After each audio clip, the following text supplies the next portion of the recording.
샬롬 사랑하는 성도 여러분 안녕하세요. 맥주절 특별기도의 넷째 날입니다. 오늘은 룻기 3장 전체를 함께 묵상하도록 하겠는데요.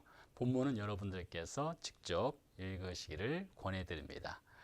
룻기 3장은 성경의 법인 고엘 제도에 관한 것입니다. 고엘 제도는 레위기 25장에 보면 자세하게 그 내용이 기록되어 있는데요. 내용은 이렇습니다. 어떤 이스라엘 사람이 가난하게 되어 자신의 땅을 다른 사람에게 파는 경우가 발생합니다. 이때 그 사람의 형제나 친척은 팔린 땅을 다시 사서 땅을 형제에게 돌려줄 의무가 있습니다. 만일 형제나 친척이 땅을 되살 수 있는 여유가 없을 경우에는 휘년까지, 그러니까 최대 50년이 지난 후에 땅을 되돌려 받을 수 있습니다. 혹 땅을 판 사람이 경제적으로 회복된다면 그는 자신의 힘으로 땅을 다시 사야 합니다. 그래서 고엘 제도는 개인이나 가족의 땅의 소유권을 보호하기 위한 제도적 장치가 되겠습니다. 아마 베들레헴의 엘리멜렉 가족은 흉년의 때 혹은 그 전에라도 가정 경제가 무너져서 땅을 다른 사람에게 판 것 같습니다. 그리고 모압 땅으로 갔다가 엘리멜렉과 두 아들은 죽고 나오미와 며느리 롯만이 돌아오게 되지요. 엘리멜렉 소유의 땅은 휘년이 되면 돌려받을 수 있습니다. 하지만 추측컨대 휘년의 때를 기다리기에는 상당한 연수가 남아 있었고 뱅크럽을 한 나오미로서는 남편이 판 땅을 당장 다시 살 재정적 능력도 되지 않은 듯합니다. 그런 이유로 인해서 며느리 룻이 곡식 이삭을 줍기 위해 자신에게 은혜를 베풀 밭주인을 찾아간 것이고요. 우연히도 그 밭주인이 엘리멜렉의 친족 보아스였던 것이지요. 자, 상황이 이렇게 돌아가자 나오미는 땅을 되찾기 위한 고엘 제도를 활용하기로 마음먹죠. 고엘 제도에 의하면 보아스는 엘리멜렉의 친족이니까 고엘 제도 이행에 의무가 있지요. 사장에서 우리가 좀 더 살펴보겠지만 당시 고엘 제도가 의무 조항이긴 했으나 현실 세상에서는 그 의무 조항이 제대로 지켜지지 않은 듯도 합니다. 또 룻기 3장을 읽어보면 보아스가 엘리멜렉의 친족으로 고엘 제도의 이행 의무는 있었으나 나오미에게 더 가까운 친척이 있었습니다.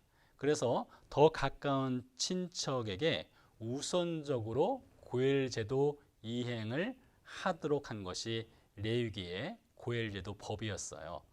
그래서 보아스는 스스로 고엘 제도를 이행하기 위한 그 어떤 행동을 먼저 취할 수가 없었던 것이죠.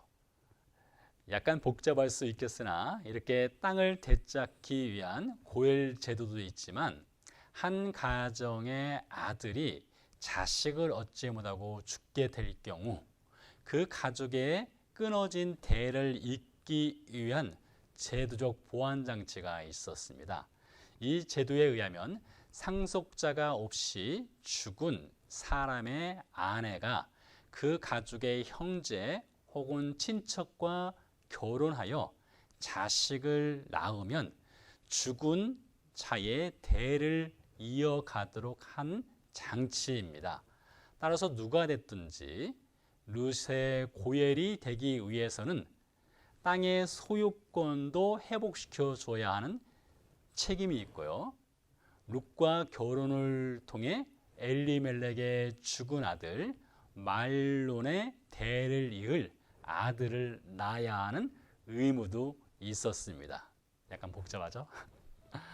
자, 그런데 말씀드린 대로 보아스가 땅과 죽은 형제의 아내인 룻과 결혼하여 대를 이을 고엘의 의무를 능동적으로 또 적극적으로 행하지 못합니다. 왜냐하면 그보다 우선순위에 있는 다른 친척이 있었기 때문입니다. 이런 상황 속에서 아마 나오미는 룻이 보아스와 결혼하여 땅을 되찾고 세상을 떠난 아들 말론의 대를 이을 손자를 원했던 것 같습니다. 그래서 적극적인 행동에 나섭니다. 보아스가 보리추수를 마쳤습니다. 타작마당에서 일꾼들과 함께 잔치를 하였습니다. 보아스가 텐트에 들어가서 잠을 자고 있었습니다. 그때 룻을 보아스에게로 보냅니다. 그리고 누워있는 보아스 발끝에 함께 누울 것을 말합니다. 여기서 우리가 주의할 것은 나오미나 룻이 보아스를 성적으로 유혹하여 고엘제도 이행을 하도록 꾀를 낸 것이 아니란 것입니다. 여러분, 고엘제도 이행은 가까운 친척에게 의무와 권한이 우선적으로 주어진다 하였습니다. 따라서 보아스가 원한다고 할 수 있는 것도 아니고 나오미나 룻이 어떻게 고엘제도를 보아스에게 무조건 이행하라고 할 수 있는 것도 아니었죠. 다만 나오미는 보아스가 1순위가 아닌 2순위 고엘이었지만 그가 적극적이고 능동적으로 고엘에 대한 이행을 하거나 혹은 그보다 앞선 1순위 친척이 나서서 고엘 제도를 이행하기 바라는 마음이 있었던 것 같습니다. 룻기서 3장의 고엘 제도와 나오미, 룻 그리고 보아스의 말과 행동을 통해 우리는 이 세 사람이 하나님 말씀 아래에서 자신들이 생각하는 것, 자신들의 역할 그리고 주어진 문제를 해결하려 노력하는 것을 볼 수 있습니다. 그 어떤 편법이나 쉽게 갈 수 있는 길 혹은 빠른 길을 선택하기 위한 지혜를 짜내지 않습니다. 하나님 말씀이 명한 고엘 제도라는 장치 안에서 각자가 할 수 있는 것만을 행합니다. 룻기서의 시대적 배경이 사사기라겠죠. 이 사사 시대에는 그때의 왕이 없으므로 사람마다 자기 소견에 옳은 대로 행하던 시대였습니다. 왕은 없다 하더라도 하나님의 말씀이 있고 하나님의 율법이 있었으나 사람들은 말씀 위에서 자기들 소견에 옳은 대로 살았습니다. 그래서 사사시대는 혼돈의 시대였습니다.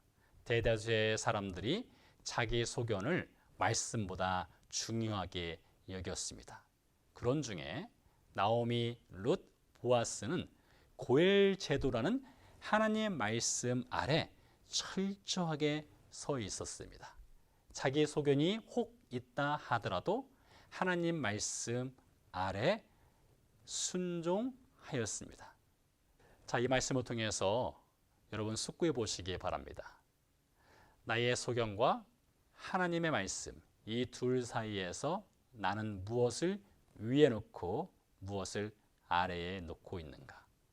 나의 생각과 성경 말씀이 충돌한다면 나는 무엇을 선택하고 있는가?